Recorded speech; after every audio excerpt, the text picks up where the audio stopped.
The Magic Golden Fish, a tale of wishes and consequences. Long ago, in a quiet fishing village nestled along the banks of the Tonle Sap Lake, there lived an old fisherman named Sock. He was a humble man, content with his simple life, though he often struggled to catch enough fish to feed his family. His wife, Mealea, was not as patient. She longed for wealth and comfort, often complaining about their poor existence. One morning, as Sock cast his net into the shimmering waters, he felt an unusual weight pulling against him. He struggled, his hands trembling as he hauled the net onto his small wooden boat. To his astonishment, caught within the tangled mesh was a golden fish, its scales gleaming like sunlight on the water. The fish that spoke just as Sock reached out to touch it. The fish spoke in a soft, melodic voice. "Kind fisherman, spare my life, and I shall grant you 3 wishes." Sock gasped, his heart pounding. Never in his years of fishing had he encountered such a creature. He hesitated, then gently freed the fish from the net and placed it back into the water. "You are free," he said. "I ask for nothing in return." But the golden fish insisted. "You have shown kindness, and kindness must be rewarded. Tell me your wishes." Sock thought for a moment. He had never desired riches, but he knew his wife would not forgive him if he returned home empty. "I wish for a house strong enough to withstand storms, food that never runs out, and happiness for my family." The fish flicked its tail, and in an instant, Sock felt a strange warmth in the air. "Go home, fisherman, your wishes are granted."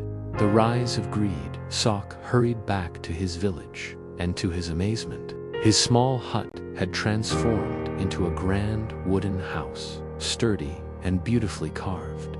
Inside, baskets overflowed with rice, fruits, and fresh fish. Mealea, his wife, was overjoyed, but her joy quickly turned into greed. "If a mere fish can grant wishes, why did you not ask for gold? Why not ask for power?" she scolded. Sock tried to explain that they had everything they needed, but Mealea was not satisfied. That night, while Sock slept, she crept to the lake and called out to the golden fish. "Golden fish, I demand more," she cried. The waters rippled, and the fish appeared. "What is it you seek?" "I want to be the richest woman in the land. I want servants, jewels, and a palace." The fish sighed, but granted her wish. By morning, their house had transformed into a golden palace, and Mealea was adorned in silk and jewels. But with wealth came arrogance. She dismissed her neighbors, demanded servants, and soon forgot the simple joys of life. The fall of fortune days passed, and Mealea's greed only grew. She returned to the lake once more. "Golden fish, I am not satisfied. I wish to rule the kingdom." The fish, weary of her endless demands, warned her. "Be careful what you wish for. Power is not always a blessing." But Mealea did not listen. The fish granted her wish, and by morning, she was seated on a royal throne, ruling over the land.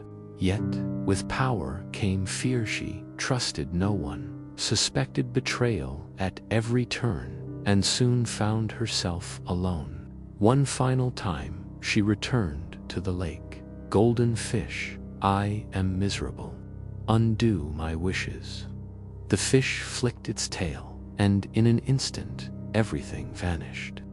Mealea found herself back in their small hut, dressed in simple clothes, with nothing but the sound of the wind through the trees.